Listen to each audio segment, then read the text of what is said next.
Amigos telespectadores da Rede Vida de Televisão e do programa Páginas Difíceis da Bíblia. Voltamos mais uma vez com o assunto em baila nestes últimos domingos, a inspiração bíblica. Padre Anselmo tem a palavra como sempre. Mais uma vez, com muita alegria, encontramos-nos aqui, reunidos com vocês, queridos telespectadores, e até brincava com o padre, acredito eu que o nosso programa, para além da sua contribuição intelectual, não deixa de ser um momento para nós da escola da palavra. Nestes 30 minutos, ou até menos um pouco, podemos então nos confrontar com a verdade bíblica e vamos com certeza dar continuidade ao nosso tema Inspiração das Sagradas Escrituras. Tem alguma pergunta inicial ou não? Voltando ao tema, não saímos dele, né, padre? Também aprendemos em teologia que Deus, ao inspirar positivamente os sagrados escritores, é bom lembrar que os escritores não são simplesmente secretários. No outro programa, o senhor nos lembrou que eles são livres para escrever. Talvez isso, padre, merecesse um pouquinho mais de atenção para o nosso telespectador, porque a dúvida é como que Deus pode dar toda a liberdade para o escritor sagrado e, ao mesmo tempo, ele não pode ser entendido, o escritor sagrado, o autor ou os autores, como meros secretários. Da mesma forma como ele nos trata. A nossa vida depende mais de nós ou depende mais dele? Aqui está. No plano de baixo, ela depende bem de nós. E você não se vê cerceado na sua liberdade. Não é? Embora algumas coisas sejam óbvias. Você não pediu para ser brasileiro, você não pediu para nascer no ano que nasceu, você não pediu para nascer no estado em que nasceu, algumas coisas são óbvias. Você não pediu para ser do sexo masculino. Bom, mas deixando isto de lado, você nunca foi cerceado na sua liberdade. E, no entanto, de cima, Deus te ampara na sua própria liberdade. É Deus quem sustenta a sua liberdade aqui embaixo. Lá de cima ele sustenta, ele te fez livre e ele te quer livre. Da mesma maneira, analogamente, nós podemos falar do autor. É Deus que está em volta todo do autor, mas mantendo ou segurando a sua liberdade, assegurando-lhe total liberdade. E isto vem contra uma teoria da inspiração que não é católica nem cristã, de um amanuense totalmente fora de si. Uma inspiração que levasse você para fora de si. Uma espécie de, como diria eu, de Chico Xavier. Que escreve e não sabe o que escreveu porque estava sendo usado por uma outra mão. Isto não pode ser aceito. Sim. Eu acredito, padre, que está bem entendido o que o senhor explicou, mas eu acho que um grande problema também, sobretudo que o nosso povo encontra ao querer simplesmente abrir a Sagrada Escritura e começar a lê-la, é quanto à questão do fundamentalismo. Muitas pessoas enveredam por esse caminho, sobretudo ao entender o tratado da inspiração. O senhor teria como explicar um pouquinho para nós sobre essa questão? Eu não sei se eu vou ser claro, mas eu vou tentar. Existem alguns tipos que se diferem com relação à inspiração. Primeiro grupo, aqueles que não aceitam a inspiração. Isto aqui é um livro como qualquer outro, e a partir da Renascença, séculos XV e XVI, pôde ser estudado como qualquer outro livro. Não existe inspiração. Segundo grupo, para estes, teoricamente, os livros podem ser inspirados, teoricamente, mas na prática procedem como se não o fossem. Está entendendo? Sim. Terceiro grupo, aqueles que acham que tudo, como está, até as vírgulas, estão inspiradas. As vírgulas, os pontos, os títulos. Tudo. Não é? E a estes nós damos o nome de fundamentalistas. O mundo foi criado em 6 dias da semana. E é assim que deve ser entendido, porque é assim que está escrito aqui. E existe um quarto grupo que aceita a inspiração bíblica plenamente, mas não crê, não aceita que Deus tenha que, por assim dizer, retirado o autor sagrado, o agiógrafo do seu mundo, para levá-lo para o mundo etéreo, onde ele escrevesse apenas o que Deus ditava, sem que a sua pessoa, a sua história pessoal, a sua história coletiva, o que se passava ao redor dele, entrasse minimamente no texto. Quer dizer, nós, acredito você também, pertencemos ao quarto grupo, sem dúvidas. Quer dizer, nós aceitamos a inspiração, mas nem por isto afirmamos que todos os pontos e todas as vírgulas e tudo que está escrito tem que ser entendido como está escrito. E para evitar esse problema, nós fazemos o quê? Nós fazemos hermenêutica. E o que significa hermenêutica? Hermenêutica significa interpretação. Nós temos que colher o autor, olhar o mundo do autor, as perspectivas do autor, o horizonte que o autor tinha em vista, para não ler o que ele não quis escrever, para não fazer exegese. Isto é, colocar no texto aquilo que eu gostaria que estivesse lá, mas infelizmente não está. Certo? Agora, a isto se dá um nome, método histórico crítico. Que vamos ainda voltar a este tema, mas voltando ao tema da inspiração, e dentro da inspiração, pensando um pouco mais sobre o fundamentalismo, para além da sua experiência acadêmica, de tantos anos lecionando, entrando também na sua experiência pastoral, padre, o senhor poderia nos dizer alguns perigos do fundamentalismo? Minha gente, fundamentalismo parte sempre daquele pressuposto. Não, está escrito na Bíblia, e a mula de Balaão falou. Infelizmente, muitos irmãos se comportam assim. Então, a seu ver, padre, a questão do fundamentalismo traz-nos perigos? Nós podemos entrar num caminho sem volta? Evidente, o que o senhor acha? Evidente que sim. É muito perigoso. E mais, é uma situação na qual se entra e da qual dificilmente se sai.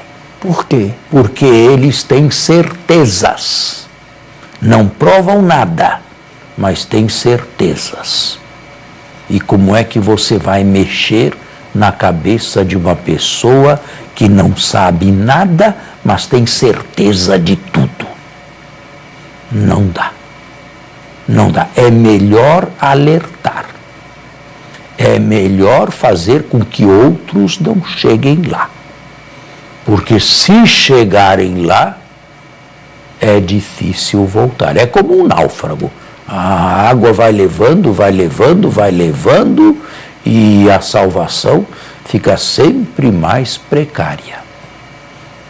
Então, o perigo existe, o perigo é real. Este livro não foi escrito ontem ou há 5 anos atrás.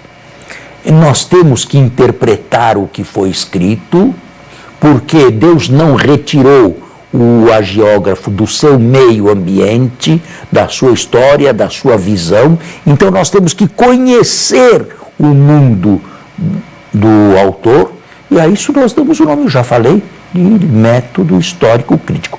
Para não cairmos em fundamentalismo, o texto como está escrito, para não cairmos nisto, é melhor usar o método histórico crítico, que tem os seus inconvenientes também, mas o que não tem inconveniente na vida? As suas limitações, O que não tem na vida é assim, não é? Então nós temos que aceitar e fazer tesouro e dar graças a Deus por termos na mão este instrumental tão rico que gerações atrás de nós levaram anos e anos e anos de trabalho e suor e incompreensão para produzir. E nós hoje podemos ler a Sagrada Escritura sem perder a fé e, ao mesmo tempo, sem perder o juízo, sem perder a razão. Não sei se fui claro. Sim, sim. Nós, no próximo bloco, ao retornar... Está já na hora de... Já, eu creio que já é intervalo. Nós vamos continuar com este papo tão agradável aqui. Muito bem, nós estamos de volta e você continue com a palavra. Nós falávamos há pouco instante sobre a questão do fundamentalismo, que é um dos maiores perigos na hora de interpretar as Sagradas Escrituras. Você bem sabe que o nosso tema em pauta é a inspiração bíblica. Eu queria, padre, representando aqui o nosso telespectador, trazer para o núcleo da nossa discussão, da nossa reflexão, mais um tema que, a meu ver, é muito caro na inspiração, que é a famosa pia crendice popular. Um movimento talvez surgido muito mais por uma fé ingênua do que por qualquer outra coisa. Que significa a pia crendice popular? Certamente aquele crente que na estante da própria casa abre as Escrituras no Salmo 90, acende uma vela ao lado da Escritura, nunca tem tempo de ler as Escrituras, mas acredita certamente que Deus a protegerá e que tudo aquilo que a palavra contém acontecerá de fato na sua vida. O que o senhor tem a nos dizer sobre isso? Absolutamente nada. Eu não tenho nada porque eu tenho certeza que eu não vou convencê-lo de nada. Ele tem as suas certezas e eu tenho que respeitar as certezas dele.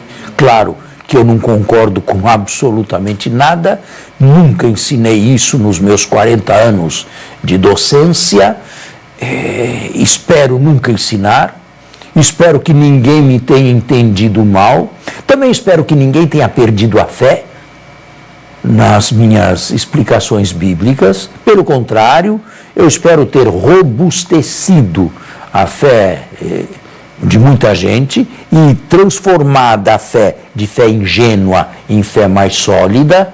Tudo isso eu espero. Porém, com essas crendices, o que eu posso fazer? Olha, seria a mesma coisa que dizer, eu vou abrir a Bíblia. A página que eu abri é aquela que Deus quer que eu leia. Exatamente. Sim, o que eu vou fazer com isto? O que eu vou falar para uma pessoa dessa que não faça isto, que isto não é racional? O que eu posso fazer? Não há o que fazer. Há o que alertar, para que outros não venham a fazer isto. Esperando que Deus inspirou exatamente esta página aqui, na qual eu abri. Mas se a pessoa já tem essa certeza, nós não conseguimos demoli-la dela, fazer com que se afaste dela. Entende? Bom, está aí. Mais alguma? E aí, eu acredito que por hora, falando tanto sobre inspiração, nós acabamos entrando em outros temas também de cunho muito relevante. Espera, mas acho que não acabou ainda a inspiração. Não, claro que não. Vamos continuar. Mas por hora, a pergunta é: o fato de hoje entendermos que a Bíblia é revelada, que ela contém a palavra de Deus, que ela é uma carta de Deus proferida a nós e que ela também tem as suas tensões, tudo isso que temos de certezas das Sagradas Escrituras teve como pontapé ou tem como pontapé inicial a inspiração, padre? Eu não entendi bem a sua pergunta. Foi longa demais e eu acabei me perdendo, me desculpe, Ou seja, pelos meandros. Hoje nós entendemos que a Bíblia também tem passagens da revelação, alguns capítulos e versículos são revelados, ela contém a palavra de Deus, os cristãos a todo vapor bebem dela, e isso tudo que hoje sabemos dela começou pelo primeiro pressuposto, que é a inspiração? Foi por causa da inspiração que nós temos isso tudo ou não? Não. Bom, claro, da parte de Deus, o texto final foi sempre inspirado. Agora, vocês talvez estejam me perguntando a respeito da consciência da inspiração. Exatamente. É isto?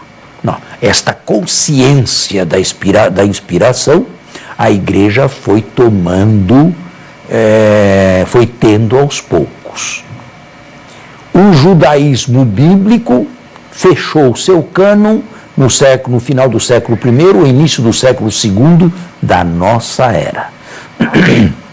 Quanto a nós, cristãos, houve uma consciência de uma inspiração, mas uma consciência lenta e progressiva.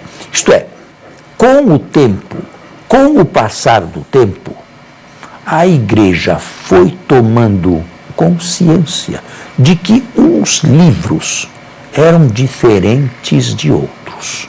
E isto não se deu de maneira unívoca, de maneira 100% aplaudida por todos e nem na mesma época. Houve um período grande, 200, 300 anos, de indecisão, de aceitação de um livro por parte de determinadas comunidades e não aceitação por outros. Até o século IV, nós podemos dizer que a situação da inspiração estava ainda flutuante e que concílios parciais, concílios regionais, como de Cartago, os concílios do norte da África, já deram uma primeira luz, né? Mas foi preciso maior empenho e maior consciência por parte da própria Igreja. Dando uma explicação melhor que dava o padre Rahner, eu diria o seguinte, espero que o telespectador entenda. Deus quer a Igreja ou Deus não quer a Igreja? Se Deus quer a Igreja, Ele a quer na história ou a quer fora da história? E vamos respondendo às perguntas. Até agora afirmativamente. Mas se Deus quer a Igreja na história e dentro da história e que continue, Ele tem que dar meios para que ela não se adultere. Certo? Porque senão a própria história faria com que o rio saísse do leito e entrasse para pântano. E se diluiria tudo. E ninguém mais saberia ou teria certeza de coisa alguma. Ao mesmo tempo em que isto se dava, a Igreja foi notando que alguns livros eram como que o seu espelho e outros não. Então, da parte de Deus, um desejo de preservar a igreja na história, que é mutável, que é móvel, que caminha, que se dinâmica, modifica, né? que é dinâmica, e, por outro lado, a necessidade nossa de termos um parâmetro, para não nos desvirtuarmos nem para a esquerda e nem para a direita, continuarmos neste leito. Com tudo isto, com toda esta consciência, foi nascendo o conceito, foi recebendo a igreja a consciência mais nítida da inspiração divina. Existem alguns livros nos quais eu me vejo, ou que são uma espécie de espelho onde eu posso olhar aquilo que eu sou ou aquilo que eu sou chamado a não fazer, até mesmo coisas negativas e coisas escabrosas.